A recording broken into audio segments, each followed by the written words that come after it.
This playthrough is rated M for mature. What happens when you've gotten everything you wanted through luck, but there's really no one else to celebrate it? Greetings and salutations, viewers. Vauldemare here with the final bonus mission of Shadowrun Hong Kong. Last episode we did the Pyrrhic victory and some of the dialogue differences, but nothing too crazy.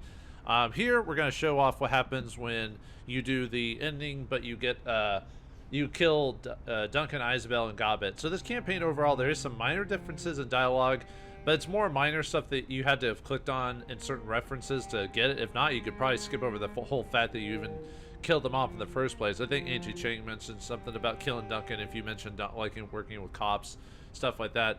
And apparently there are a few instances in this campaign where if the good luck you got from Quan Ya pop up, but it's not as often as you'd like.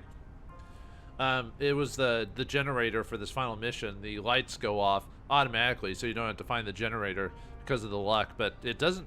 Maybe it pops up in some of the side missions, but really it doesn't become a major factor. It doesn't even become a gameplay factor, like maybe you crit more often or something with that. It never does, so I don't know. At least it didn't seem like it to me, but oh well. I mean, this was a tacked on ending anyway. And there was some dialogue. Ractor and Gaichu obviously get more dialogue. If you go to the police station in this one, Gaichu gets a lot of, well, not himself getting a lot of dialogue, but because he's a ghoul, everyone mentions him, and there's some comedic moments with choosing Gaichu as a companion, which is a little bit funny. And yeah, for the third companion, I just had to hire a generic dude. Although, funny enough, if you choose to, when you talk to the orc when you're interrogated at the beginning of the bonus campaigns, you can mention a couple. You can mention a hired mercenary in part of that conversation of who came with you, Killuminati or whatever his name is. But that's pretty much it. So overall, nothing that I need to show every single reference to. But anyway, we're gonna in this play. Well, we're gonna show both variations of the ending. One where we take Key's deal, and the other one where we actually don't kill Key, but we still do anti-Ching just to show the variation on the ending. It's not nothing too major, but I forgot I hadn't shown off the version where you keep her alive, but burn down the warehouse anyway, because I kept killing her every time. So, all right, let's see. Yeah, Crate's dead. So. Alright, so this time we're just going to take the PDA. Alright. And the fact we actually get to show Gaichu and Ractor's dialogue, because I had Gobbet, Duncan, and Isabel, so they kind of took the show. So in this case, Gaichu and Ractor get to have some screen time for the finale, or final bonus mission. The shadows have forged you into a man that you are today, Wiggles. To retreat back to the person you used to be would be a mistake. I would not make such a choice, nor would I associate with anyone who would. So basically, it's just going to avoid abandon us, but that's fine. I mean, why would you still work with us? We're sinless. We would be sinned at this point. So, all right. Well, anyway, we're gonna side with Key. So, ready? Come on in. So, wait outside. Then we'll wait for see if Raptor gets some dialogue as well. All right. Everyone's outside. Cold. Yeah, what happens after they pick us up? How does this work? Alright. Yay. You made your decision, Wiggles. Rather than accepting what you are, you've opted to flee back to what you were. Our time in the shadows together is done. I did what I had to do. I hope that you can understand that. You did what you felt was right. I disagree with your decision. Indeed, I think it was quite foolish. I do respect that it's your choice to make. He glances up, scanning the night sky with a frown. Apparently satisfied, he removes the cigarette from his mouth, drops it to the ground, and grinds it under his feet. What's done is done, my friend. Mutsuhama is on its way, and we must be gone from here. We will continue on without you, never fear. This group shall persist for as long as I am alive and standing. So, apparently, Ractor becomes leader because we killed everyone else, so... I'm surprised there wasn't they didn't do a variation on the bad ending where you could kill Ractor and Gaichu, but the thing is, their personalities really don't indicate to actually technically Gobbet and Isabel and Duncan, depending on how you looked at, wouldn't have been the way they felt about certain things. I guess they could have, but the way is it would some of them were from the walled city. So Isabel, I was trying to make a reasonable reason why they couldn't have thought otherwise for this, but Ractor and Gaichu are definitely a bit more pragmatic, so they're like, whatever. Assuming that we can prevent Kindly Chang from murdering us in our sleep, of course. You're a ghoul. She's just a crime lord. I think you could kill her pretty easily. They try to give Kindly Chang this much more power than she actually has, despite her being a you know, a triad leader and stuff like that. I don't know. Anyway, I know they're joking, but still. She will not be pleased with how the scenario played out. You'll be fine, and for the first time in a long time, so will I. Yeah, I kind of wish you got a little bit more dialogue from this, but anyway, this, and then obviously some of the endings going to be different for, yeah, there's an ending where you go back to Seattle as when the Kuan Ya ending, but there's also a variation on the ending where you go back, but Raymond is sacrificed. So, Key waits by your side for the Mitsuhama sun suborbital transport. No one else waits with you. Your time working for Kindly Chang is done. The transport arrives and quickly launches you into the sky. Below a small fleet of aircraft descending like vultures on the Taipo warehouse, Mitsuhama reclamation teams come flooding in to seize the advanced technologies inside. An Ares conspiracy has failed, its secrets laid bare. What happens from here will be in the Executive Council's hands. Without missing a beat, Key calls in an evacuation choppers for the rest of the task force on the Bentang. The inspector straightens her back in her seat, but weariness hangs heavily on her eyelids, and soon she begins to fade out of consciousness as your transport's VTOL engines carry the craft away out of the shadows and into a different life. A deep bone-rattling shake jolts you awake from a dreamless sleep. It seems like an earthquake, but you can't move. You're strapped to a chair. Gradually, your brain reorients itself, and you remember where you are. A transorbital flight, one way from Hong Kong to SeaTac. At long last, you're on your way home, courtesy of Senior Inspector Fiona Key and her connections at Mitsuhama. The flight is nearly empty. A red eye out of a clerk lab cock rarely hosts anyone other than high-level corporate types, jet-setting sim stars, and freaks like you. You glance up, catching the eye of the flight attendant standing beside your seat. "Drink orders, sir?" The flight attendant smiles down at you, seemingly oblivious to the turbulence that continues to rot the cabin. "We'll be coming with the cart momentarily, but if you'd like to purchase an alcoholic beverage, I can take your cred stick now. We have beer, wine, and spirits."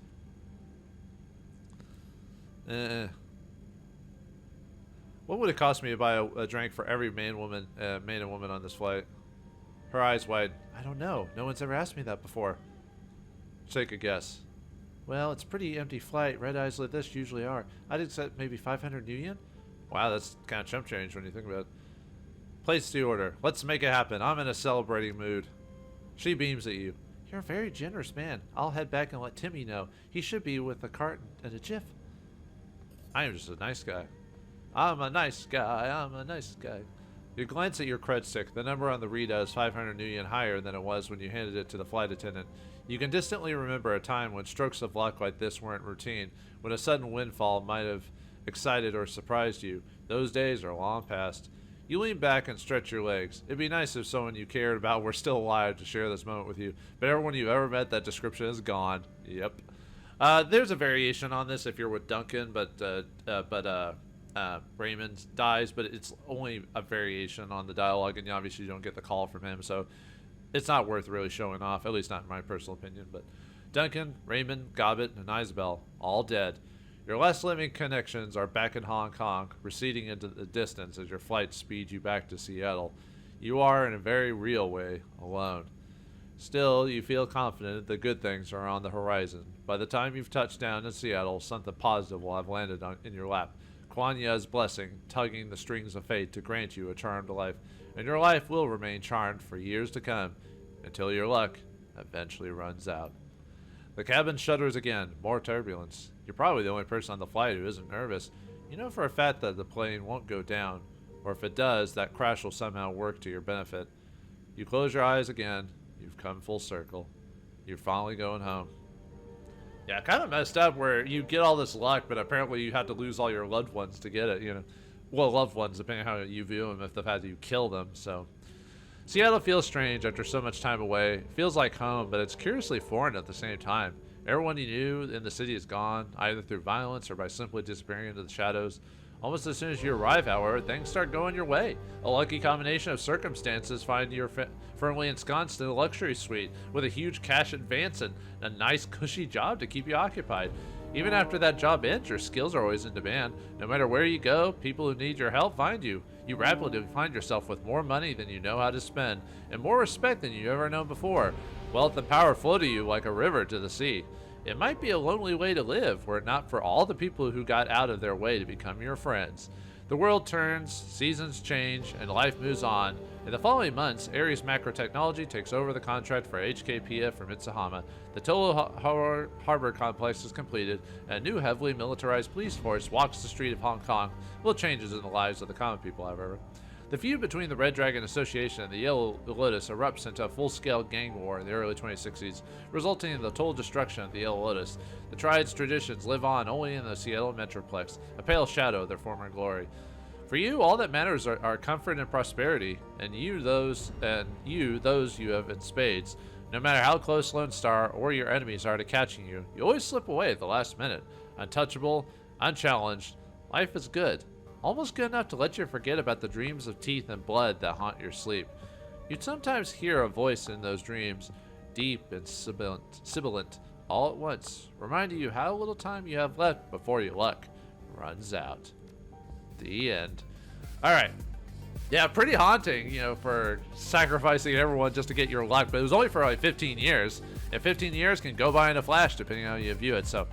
Alright, before we call it episode, let's see the variation of the ending if you decide not to go back to Seattle. So let's load up the save file there. Nope. This is why you want to make a save, because the autosave overrides it for the epilogue if you want to watch the epilogue again. So, yeah, very nice. You get your reward, but you get your eternal reward afterwards, so... Yeah, I always like when games have like a bad ending or like a villain ending where you just all of a sudden become you become bipolar all of a sudden and you decide to just kill everyone.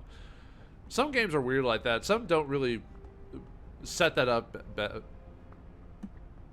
Hopefully she'll stay in place. This has happened to me before where I've reloaded in a certain spot and the AI will move and cajole around. It's very weird. All right, anyway. Don't worry, she's taken care of. You're not gonna like this. Yeah, she wants you dead. No, I'm gonna take you up on your offer, but you'd better follow through on your promises. Okay. We're gonna do this again, but then it's like, we're gonna change our mind, so. Send a medevac chopper for Senior Inspector Key. She'll be outside the burning ruins at the Typo warehouse. Please repeat. It sounds like you said that the warehouse was burning, but our satellites show the structure to be intact. Okay, so, yeah, side of the Key, Chang will let Key live this time. I'm burning this place to the ground, corporate. Now send the damn evac. Acknowledge. Stand by for evac. A series of rapid-fire clicks fills your ears, and then the line disconnects. You're burning the warehouse? She coughs into her hand. It comes very wet with blood. Chang's orders? It has happened, Key. If this warehouse goes to Mitsuhama, the Yellow Lotus will pay for it. Key closes her eyes. I'm too weak to stop you. Do what you're going to do. Enjoy your life in the shadows, Wiggles. You just sacrificed your one and only chance to get out. You know I could still kill you, right? Just to let you know. Billowing clouds. I like how her spell's still working. Billowing clouds. This kind of reminds me of Dragon Age, where at least I don't know if they fixed it in the PC version, but the console version, if you cast spells on yourself, it'd still be there during cutscenes. So if you were a certain fighter wizard class where you had to cast all these buffs on you, it looks so ridiculous. Billowing clouds of choking smoke fill the sky, stinging your eyes and clogging your nostrils. The fire that you set is doing its work nicely. Flames gout from the warehouse windows, bathing you in waves of nearby unbearable heat. The warehouse is burning quite well. His face glows yellow-orange in the flickering light. Count Jinx should be pleased. I hope so. I wouldn't want to think of all this was for nothing. Key glances up at you. You don't see anger in her expression per se. It's more like disappointment. I hope so too, Wiggles, for your own sake. Just be grateful that I spared your life. Oh, I am. You didn't have to. You could have just easily have left me in that warehouse. She closes her eyes. I just wish that things had gone differently for the both of us. Your comm link buzzes again. Captain Joma's face winks into the screen. Oh, my friend, you are finished with the warehouse. That much is plain as day. Joma can see the flames from where he stands. It is probably best that we get a move on, yeah? We don't want to be here when the owners of the warehouse come a-calling. You're probably right. Are you taking us back to the Bentang? Yes, my friend, and from there directly into the Big Texas. County Chang has informed me that big changes are afoot within our organization, and that we should prepare ourselves for a lengthy voyage aboard your fine ship. The Big Texas isn't seaworthy, Captain. If we try to take her on an unassisted voyage of any length, she'll capsize in the first wave. Not anymore. Utama's men have been working tirelessly to repair in her absence. It isn't ready to set sail, but soon enough she'll be perfectly capable of crossing the Pacific unaided. Crossing the Pacific? Jumbo, where are we going? Way to the new home of the Otis, my friend. His smile gleams. Come now, we must go up, but trust Jomo, all will be made in clear in time. Not as much dialogue from Ranter and Gaichu in this case, because they're just like, oh, okay, you're joining us, that's cool. I love it. And as soon as the game wants to load up, hopefully it didn't glitch. That's happened to me before in this game. Every time you load up the file or whatever. Oh, maybe. There we go. I thought the program crashed for a second. The fire-weathered warehouse burns at your back, and at last Ares and its legacy and soon to be nothing but a mound of ember. You return to Jomo and the drunken mistake. The private revs his engine and tears out of the harbor ahead of the medevac transport you called in for Key. Thoughts vibrate within your skull. You know the inspector will live, but your opportunity to flee back to your old life has now left the table, gone from the moment you torch the warehouse. The drunken mistake speeds away from the Taipo harbor, carrying you back towards the Bentang. It seems Kindly Chang was right. You have a long sea voyage ahead of you. The Big Texas motors along, cutting through the choppy waves of the South China Sea. The coarse sound of Captain Jomo's voice echoes down from the wheelhouse. He's singing a crude Indonesian sea shanty. In between verses, the barks with laughter. Our captain appears to be enjoying himself. Let him have his fun. I'm too tired to try to stop him anyway. I believe that we're all indeed in need of a rest, my friend. His gaze flits to the hatch leading down to his machine shop. Thankfully, the clamor of shop work should drown out our captain's musical exuberance. Working in the shop will be risky with the engines up and running, but I'll welcome the challenge. Anyone else feel like the boat's a little empty these days? Gaichu makes a quiet rumbling in his throat and dips his head. People reinvent themselves constantly. This is true for everyone. Think of the Ark Duncan's life from Byron's Granger to police officer to try and affiliate to Shadowrunner. I think that I know more about the subject than most. Believe me when I say that leaving others behind is inevitable. Shouldn't that be slightly different? Because, we killed, because this ending kind of semi-incorporates Duncan leaving, even though he's technically not, he died earlier, but anyway. Above all else, understand that you aren't cut out for civilian life either. Could you really be happy as a janitor in the Renraku archaeology, flipping burgers at McHugh's? Maybe if you had an especially lucky streak, you could even push papers for Federated Boeing, which would, I guess, technically would have happened just in the other ending. And Raptor grins crookedly. I think not. Let us consider our future rather than the past. I have never been to Seattle. All that I know of the place is the Renraku archaeology is there. What do you plan to do when we arrive? Let's see. Yeah, we gotta get in touch with Kindly's tried friends and pulley up. Everything else can wait. Oh, actually, no. After all this time we're spending in this tub, food. As soon as we get to port, I'm gonna hit an orcish restaurant called the Big Rhino. Our antsy is antsy to return to familiar foods, eh? Well, I wouldn't mind tagging along if you'll help me. I'm curious to see what orcish cuisine entails. After that, we should definitely make contact with the Yellow Lotus members in Seattle. Once we have introduced ourselves to them, we can start escorting ourselves into the Seattle underworld, and that, in turn, will lead to safety. Gaichu leans back, putting a hand on either hip. Well then, are you ready to show me the wonders of the UCS? Find a whole new variety of troubles we can get into. Go from job to job like the hired warriors we are. I, for one, believe we will have an interesting adventures wherever we go. Raptor walks over to the lounge table and grabs a bottle of Jomo's Baiju off of it. He uncorks it and takes a long drink. Dorvi, my friend. May your health and good luck continue in the future. Now, what will you toast to? Raptor tosses the Baiju to you. To friends and family, even though we killed them all, so. I'll drink to wealth and prosperity. The Baiju burns like a slug of old kerosene and engine grease going down, with the faintest afterlife of copper wiring and old shoe leather. Not the worst liquor that Jomo's got, not by a long shot. Raptor grins, lifting a fist into the air. Good show. We got skills, luck, and wits to spare, and that's all that anyone needs to survive in the shadows. As you settle in for another day in the long trip to Seattle, you feel a sense of calm wash over you. Jomo's rough arias intermingled with the sounds of the wind and the waves, blending into white noise. It's strangely comforting sound. At the aft end of the room, a wide porthole gives you a view of the open ocean. The sky outside is so brilliant as to be almost blinding. Squinting at the light, you let your eyes close. For now at least, the horizon seems clear. Yeah, friends and family when you kill them all. Seattle feels strange after so much time away, like home, but curiously foreign at the same time. Kyle Cheng introduced you to Zheng Li Quan, the Seattle Mountain Master of the Yellow Lotus, and through him you find both work and safety. With your help, the Yellow Lotus rapidly expands its influence in the Polliot Barrens. Business booms in 2058 when Don James, the Hammer O'Malley, is assassinated, kicking off a gangling war that fords the Yellow Lotus rapid gains of both influence and territory. Though a series of lucky jobs and unexpected windfalls Through a series of unlucky jobs and unexpected windfalls, you carve out a large chunk of the Seattle Metroplex for your employees. Triad expansions continues until the Renraku arcology inexplicably seals itself off from the outside world, trapping its hundreds of thousands of residents inside. The UCAS military condones the structure off, casting a pall over the Metroplex. The Yellow Lotus wisely choose to slow their expansion so as to stay off the military radar. The world turns, seasons change, and life moves on. In Hong Kong, the feud between the Red Dragon Association and the Yellow Lotus erupts into a full-scale gang war in the early 2060s. The Red Dragons prevail in the conflict, and the Hong Kong branch of the Yellow Lotus is completely annihilated. The Triad's traditions live on in the Seattle Metroplex under the stewardship of Zheng Li Quan and Conway Chang.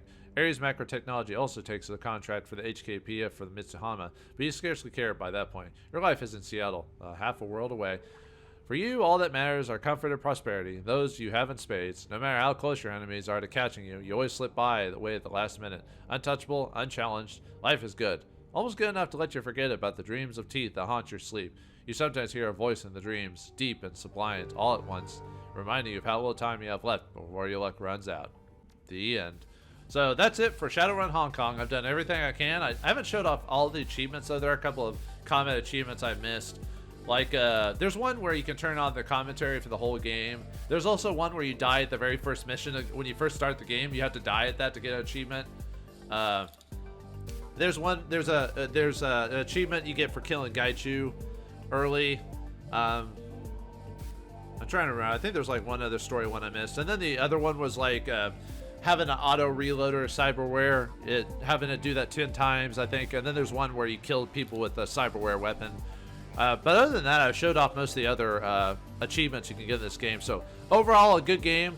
At least I enjoyed it. There are obviously a few bugs in the game, as you've noticed, that kind of got a little frustrating. As wordy as the game is, it could have used a proofreader. It looked like it needed a couple of once-overs before that.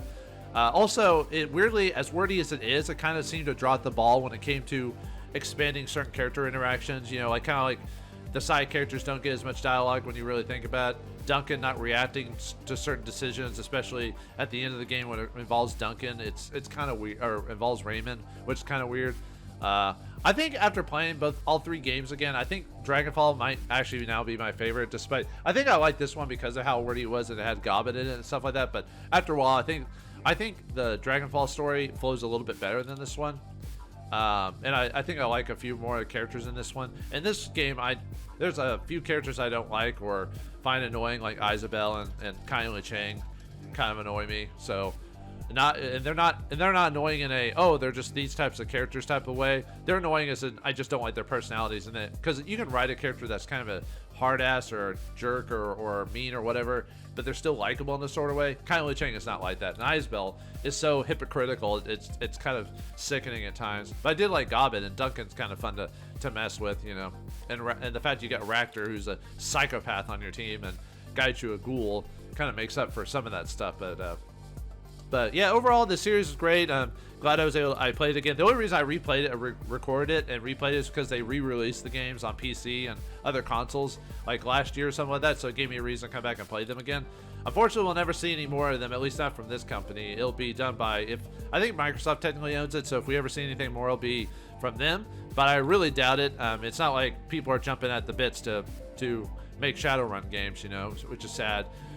Maybe they could do a movie or something like that, but yeah, that's it for Shadowrun. 100% for the most part complete. And if you stuck around, I thank you for watching this whole time. But let's leave it at that and head back into the shadows to never appear again. Thanks, or perhaps maybe I'll play another Shadowrun game that I haven't recorded, like the Sega Genesis one. But either way, I'm gonna go back to the shadows for a while. So thanks for watching. Hope you enjoyed. I'll see you next time.